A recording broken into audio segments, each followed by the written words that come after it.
Well,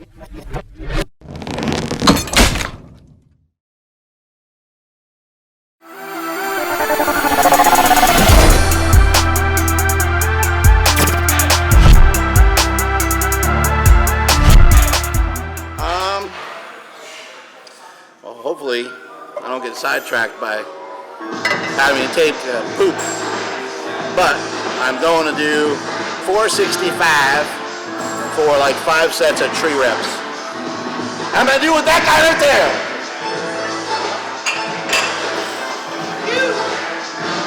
Today is my second bench day in the week. So all we're going to hit is 3 sets of 5 around 265. And then we're going to move on to some shoulders. That's not what you really want to do though. You'd rather add weight, right? I would rather squat or deadlift. But you got to build up that volume. It's important sometimes to just simply use the same weight, do multiple reps of multiple sets. Are you talking practice? You got to practice. We're talking about practice. Not the game. Practice? We're talking about practice. Practice. We're talking about practice. We're in here, y'all in here, we're talking about practice.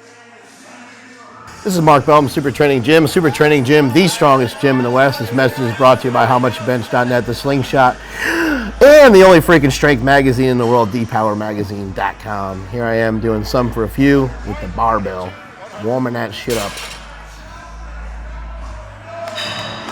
That concludes bench pressing for today with me and Silent Mike. Doesn't matter how strong we get, we always bench press the bar first. That's the way we always start. Same thing with squats, same thing with deadlifts. And start moving some shit around. Make sure nothing's hurt. Make sure nothing's fucked up from a previous workout. Make sure everything's working the right way. A lot of times we'll even do some back work, 6 to 8 sets of back work before we even get into training the chest. And if there's not a meet in sight, sometimes we'll do some other shit, like we'll even do some dumbbell bench pressing before we start our regular working sets. It'll slow you down for the day. It'll make you lift a little bit less weight, but it's kind of a conditioning drill and something that helps add volume, something that helps build up some conditioning, helps build up the breasticles for more vigorous bench pressing later on. I'm telling Bobby that we're not even going to notice that she's wearing like tight fuchsia pants for the day. We're not even going to talk about it. We're not going to acknowledge it. It never even happened. So I don't even know why I just brought it up. Look at those nipples right through the sweatshirt. How many people's nipples just pop like that through the sweatshirt like that? You guys are so lucky to be seeing this right now on my YouTubes. There's my boy Silent Mike. He's supposed to be doing some voiceover with me, but he had a case of the diarrheas and had to get home. Had to take care of some business. Look at him working out in that V-neck. Looking all fancy. Mike's bench press is coming along. He actually recently, oh, look, he's smiling for the camera too. He recently hit a 365-pound bench. It was kind of by mistake. The bar was loaded up for Fat Dan, and Mike just decided to say fuck it, and he went for it. He didn't really know the weight was on there, but that's what he went for, and he ended up nailing it. So all this volume work that he's doing set after set after set here with 265 pounds. Nobody likes to do this, these types of workouts. They are kind of boring. That sounds like some old fogey shit. Time to pick up Silent Mike. My lifter offer is trying to get bigger rear delts behind my back and behind his. Some of the work that's necessary to be great isn't always going to be the cool shit that you see on everyone's YouTube channel, everybody's Instagram all the time of single rep maxes. A lot of times, someone like Jeremy Hamilton, who doesn't post even a lot of videos, period, and then you saw him defeat Dan Green recently at the Boss of Bosses meet. You're not seeing all the hard work that goes into all of his lifting. You're not seeing the fact that the guy's squatting multiple times a week, the guy's bench pressing multiple times a week, the guy's deadlifting multiple times a week. You're not seeing all the grind that he's going through, you're just seeing the result. And so sometimes that's what we fall in love with, is the result. We fall in love with, whoa, people's asses like this right here. We get excited about the main lifts and people hitting up some good lifts and meets. But you got to realize that a lot of hard work goes into that, and everybody's got to get their work in. Everyone's got to get their volume in. Oh yeah, that's getting kind of close to the Friends got to help friends stretch out and warm up and stuff. I'm gonna have to take some steroids for this set. And by steroids, I must mean donuts. If I go with the Fruity Pebbles, it's way too predictable. I'm Fruity Pebbles. The chocolate glaze is too simple. Too much of a fat guy move too. This one's too fancy. It looks kind of healthy. Looks like there might be some coconut on there. I don't like to be a follower, so I'm going to lead and I'm going to go with some sprinkles here. Some purple and black sprinkles. The purple represents the color of my face when I get off the bench, and the black represents the color of my soul. And by soul, I mean my asshole, which you can see right there.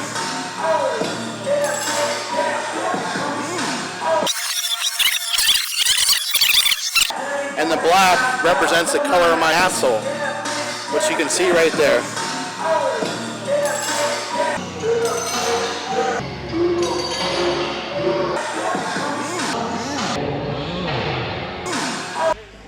That was enough donuts where you could say that's more donuts than you can shake a stick at. I've never understood that quote, and I have a rule that when you don't understand something, you're not supposed to be able to use it. Me and a friend made another rule up a long time ago that if you can't spell something, you can't say it, but that got to be way too limiting, as I don't know how to spell anything, so that got to be a little bit too hard. But more whatever than you can shake a stick at. Somebody fucking please Google it and leave it in the comments, because I don't understand what the fuck that means or where that saying came from, but it is kind of hilarious. So we'll just call it a plethora of donuts, I guess.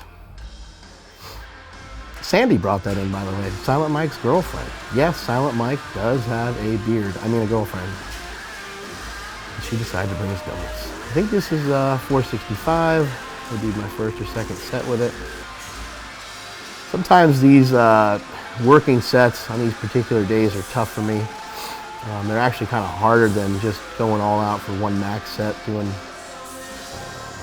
multiple sets of 5 and stuff like that can be quite brutal. And just being mentally prepared for each and every set and having each and every rep kind of land in the same spot can be tough.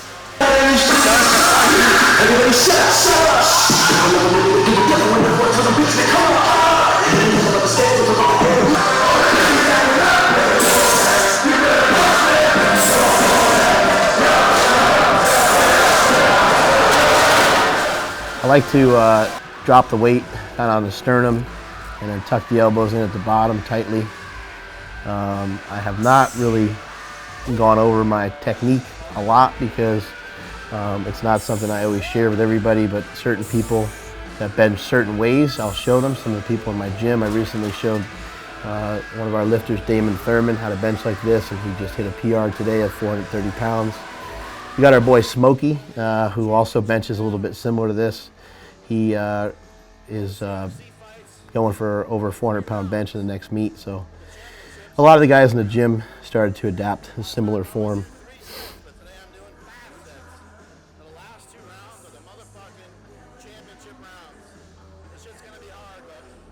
God, that's a fat face.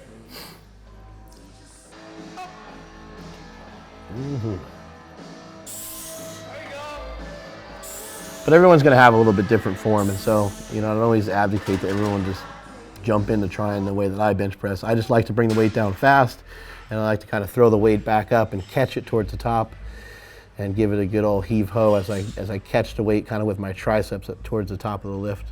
Here's Silent Mike doing some overhead stuff. Mike's been getting some help from Jeremy Hamilton. And Jeremy Hamilton asked Mike if he's done much overhead work, and Mike said no. And so Jeremy Hamilton wrote in a shitload of overhead work for him to do. Makes sense to me, something you haven't done in a while. You're probably not very good at it, probably not very efficient at it, and you're probably going to be able to get stronger at it pretty quickly, partly due to the fact that you just haven't done it in a long time. Looking for some inspiration, some motivation. Cranking up some music always helps, get us fired up.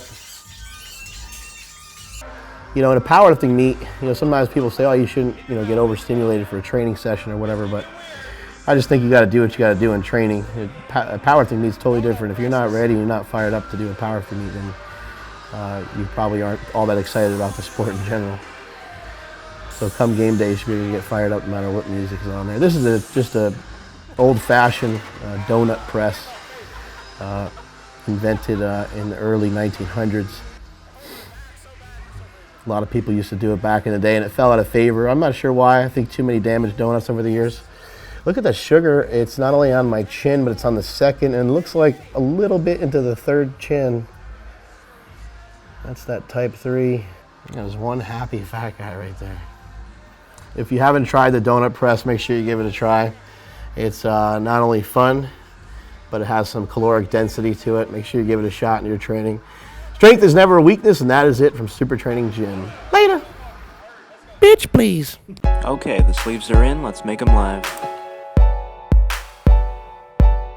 Oh boy.